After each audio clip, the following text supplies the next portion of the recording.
انسان کا سب سے زیادہ تعلق اس کے رب کریم کے ساتھ ہوتا ہے۔ اللہ تبارک و تعالیٰ کی طرف سے اسے نعمتیں ملتی ہیں، رب کریم کی طرف سے اس پر عطائیں ہوتی ہیں۔ اللہ کی طرف سے وہ آیا ہے اور واپس اللہ ہی کی طرف لوٹ جائے گا۔ ابتدا بھی مالک کریم کی ذات ہے اور انتہا بھی اسی رب کریم کی ذات ہے۔ انسان دنیا میں جتنے بھی پیچ و تاب کرتا ہے، جتنی بھی دنیا داری کرتا ہے اور جتنے بھی معاملات میں وہ وقت گزارتا ہے، وہ سارے عارضی ہیں، وقتی ہیں، اور بہت ساری چیزیں تو صرف اور صرف دھوکہ ہیں اور دھوکے کے سوا کچھ بھی نہیں۔ اگر اس کا یہ ذہن بن جائے کہ میں نے اپنے تعلقات کو، اپنے معاملات کو اپنے رب کے ساتھ صحیح رکھنا ہے، تو جب اللہ کے ساتھ اس کے معاملات ٹھیک ہوتے ہیں تو بندوں کے ساتھ خود بخود ہی ٹھیک ہو جاتے ہیں۔ اگر خشیت الہی پیدا ہوتی ہے، خوف خدا اسے نصیب ہو جاتا ہے، اور اگر اللہ تبارک و تعالیٰ کا قرب اسے میسر آتا ہے، اس رستے کا یہ سفر شروع کر دیتا ہے، تو بندوں کے ساتھ تو معاملات ویسے ٹھیک ہو جاتے ہیں۔ اس لیے کہ جب اللہ سے ڈرے گا، نہ دھوکہ کرے گا، نہ فریب کرے گا، نہ جھوٹ بولے گا، نہ کسی شخص کے ساتھ بددیانتی کرے گا، جب اللہ کے ساتھ اس کا تعلق ٹھیک رہے گا، اور جب یہ اپنے آپ کو آزاد سمجھے گا نا کہ میں ہوں اور میں ہی ہوں اور میں نے ہی چلنا ہے، تو پھر یہ اپنی مرضی سے معاملات کو چلائے گا تو خرابی پیدا ہوگی۔ اللہ تبارک و تعالیٰ کے ساتھ انسان کا جو رشتہ ہے، اس میں انسان کی کچھ کمزوریاں آڑے آتی ہیں، گناہ ہو جاتے ہیں، غلطیاں ہو جاتی ہیں۔ ان غلطیوں کے بعد اپنے رب کریم کے ساتھ اپنے تعلق کو مضبوط کرنے کے لیے اللہ رسول نے جو ہمیں وظیفہ دیا اس کو استغفار کہتے ہیں۔ استغفار ویسے اس کا لغوی معنی تو ڈھانپنا ہوتا ہے، یہ غفر سے بنا ہے، لیکن اس کے اصطلاحی معنی یہ ہے کہ جو گناہ انسان سے ماضی میں ہو جائیں ان سے معافی چاہنے کا نام استغفار ہے۔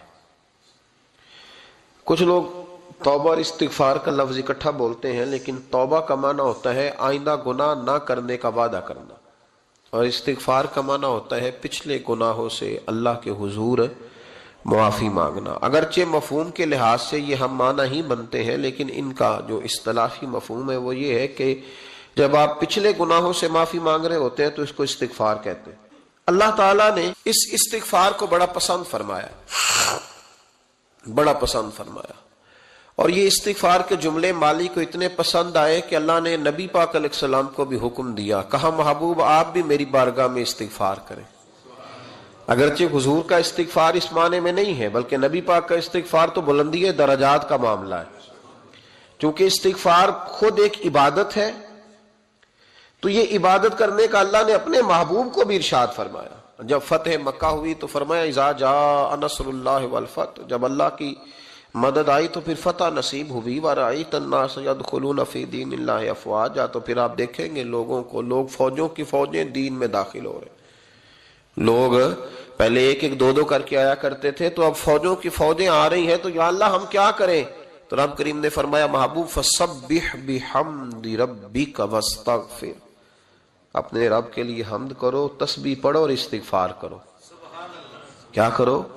استغفار، معافی مانگو، اس کے حضور آہذاری کرو، استغفار کرو۔ معنی یہ ہوا کہ جب تو غلطی ہو جائے پھر بھی استغفار کرو، جب اللہ زیادہ نعمتیں دے پھر بھی استغفار کرو۔ ہمارے ہاں یہ ہوتا ہے کہ جب تو کوئی نقصان ہوتا ہے تو وہ اللہ کی طرف سے ہوتا ہے، نقصان ہو جائے تو کہتے ہیں اللہ کی مرضی تھی، اور فائدہ ہو جائے تو کہتے ہیں میں نے محنت ہی بڑی کی تھی، میری جدوجہد بڑی تھی۔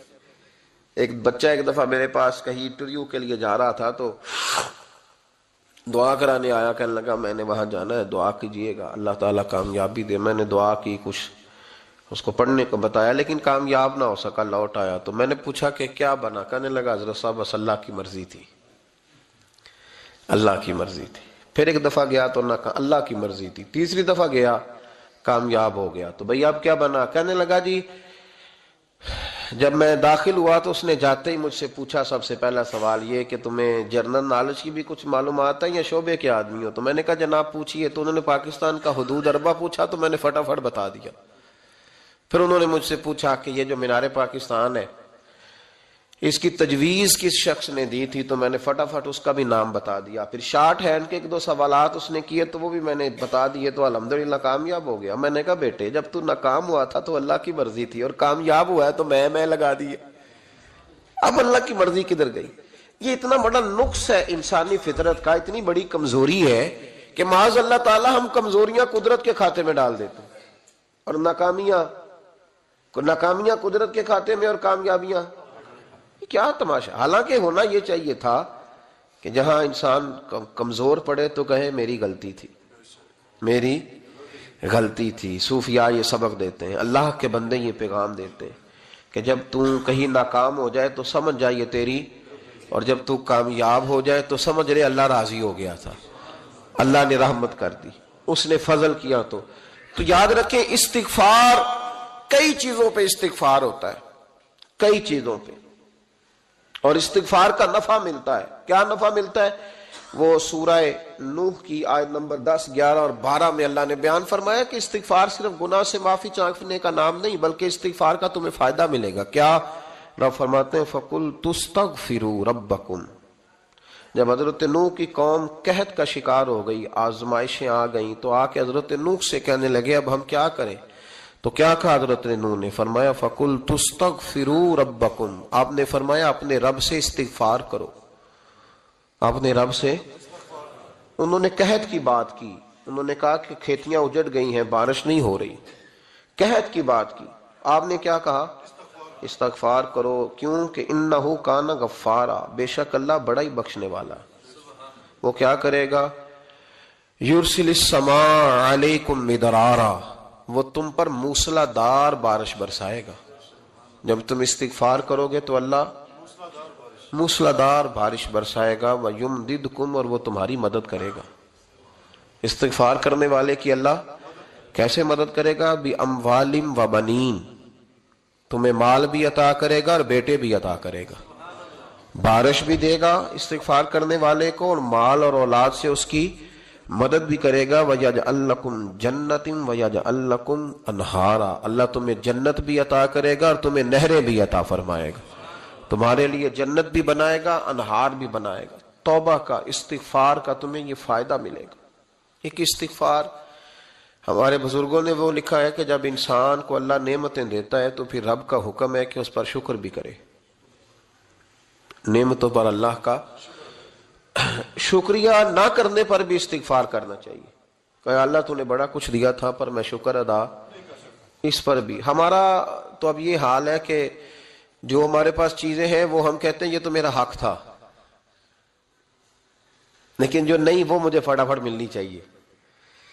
مطلب اگر میرے پاس صحت ہے تو اس کو میں اپنا حق سمجھ لیتا ہوں کہ یہ تو میرا, یہ چونکہ ٹھیک ہے جی, یہ تو صحیح ہے, تندرستی ہے یہ تو ٹھیک ہے, لیکن کار کوئی نہیں, وہ ذرا مل جانی چاہیے.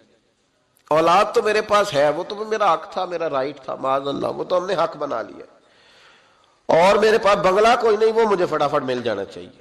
بھئی یہ کس طرح تیرا حق تھا, کس حساب سے؟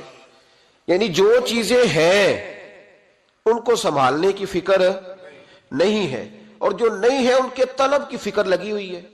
شکر نعمت کو محفوظ کر دیتا ہے, شکر نعمت کو محفوظ کر دیتا ہے, اور ناشکری نعمت کو لَئِن شَكَرْتُمْ لَأَزِيدَنَّكُمْ وَلَئِن كَفَرْتُمْ إِنَّ عَذَابِي لَشَدِيدٌ. اللہ فرماتے ہیں شکر کر, میں تیری نعمتوں میں اضافہ کر دوں گا, اور ناشکری کرے گا تو عذاب دوں گا.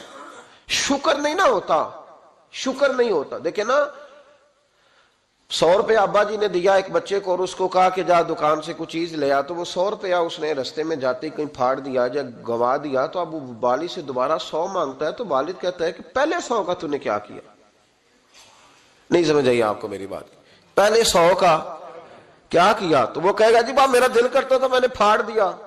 جوان بچہ ہے, سمجھدار ہے, 12-14 سال کا ہے, میرا دل کیا تھا میں نے پھاڑ دیا, ختم ہو گئی بات. تو ابا نیا 100 دے دے گا؟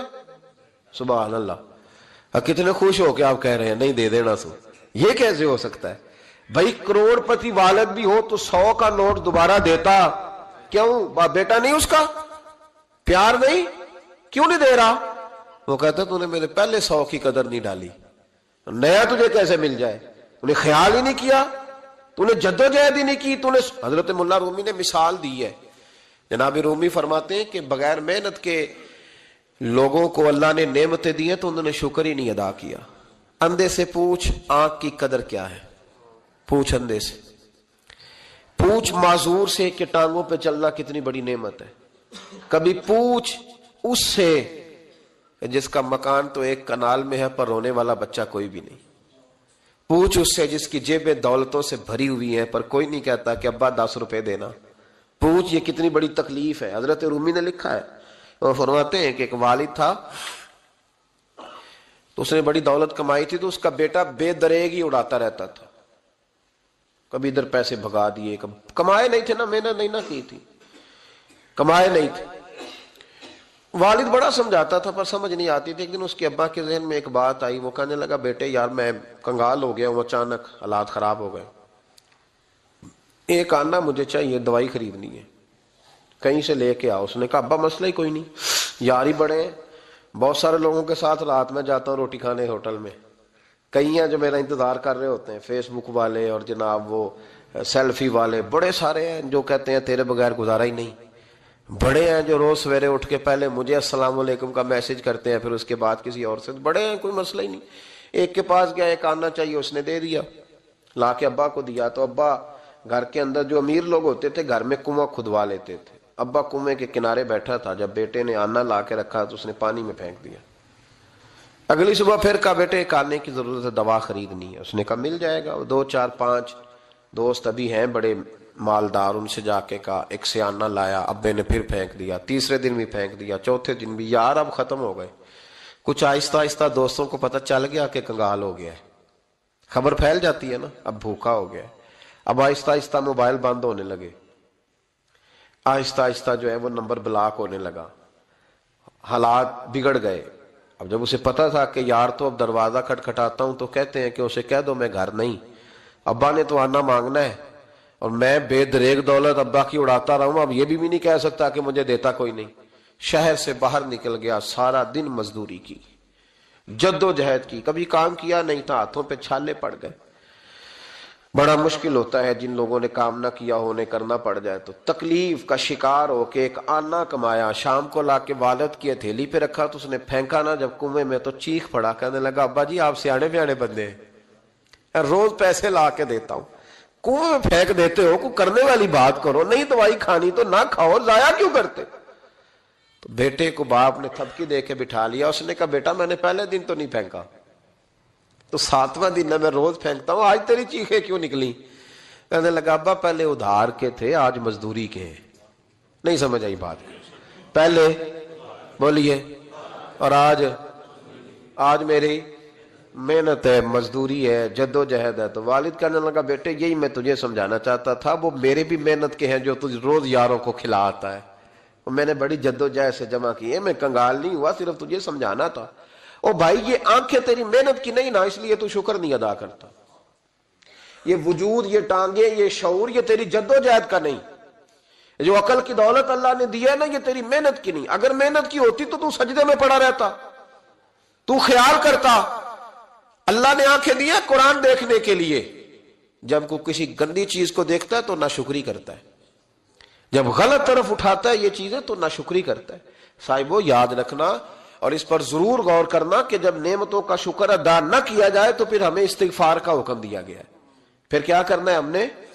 استغفار کہ یا اللہ ہم تیری نعمتوں کا شکر ادا نہیں کر سکے تو ہمیں معاف فرما دے، تو ہم سے درگزر فرما، معاف فرما. ایک استغفار اس بات کا ہے کہ دیکھیں نا، یہ رسول پاک علیہ السلام کا فرمان ہے.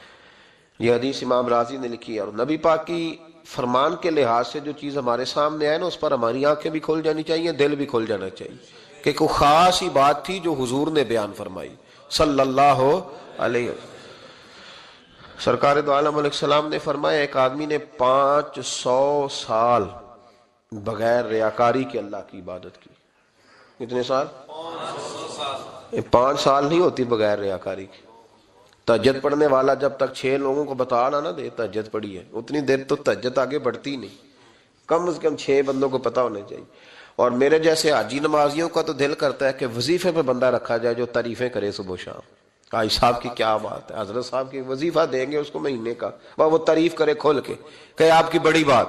یہ مرض ہے، تعریف سننا نا یہ بیماری ہے، اس نے جھوٹ کو جنم دیا ہے، بہت بڑا مرض ہے۔ حضرت سعدی نے اس پر بہت بڑے مقالہ جات لکھے ہیں اور فرماتے ہیں یہ مرض کچھ لوگوں میں بہت زیادہ ہوتا ہے۔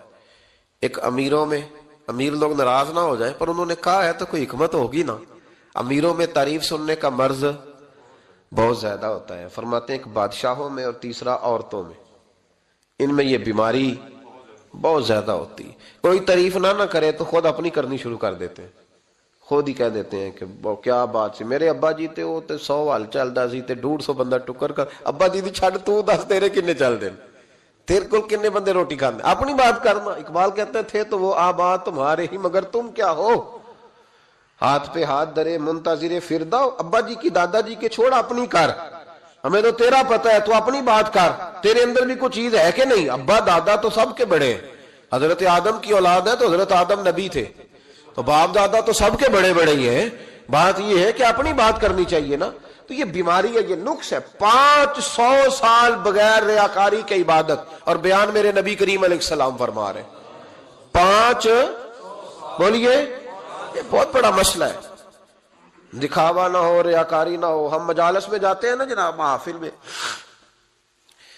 تو لسٹ ملتی ہے، یہ چودھری صاحب نے صدارت ہے، انہوں نے خصوصی تعاون کیا ہے، تو یہ فلانے صاحب ہے تو ان کا بھی نام لینا ہے۔ تو میں کبھی کبھی کہہ دیتا ہوں کہ یار آپ نے تو کہا تھا یہ نبی پاک کی تعریف کی محفل ہے، اور یہاں آپ نے لسٹ لگا دی ہے پوری تعریف کرنے والوں کی۔ کچھ ضروری ہے کسی کا نام لینا اور اس کا جناب ذکر کرنا اور اشتہار پہ اس کی فوٹو آنا، یہ کچھ ضروری ہے؟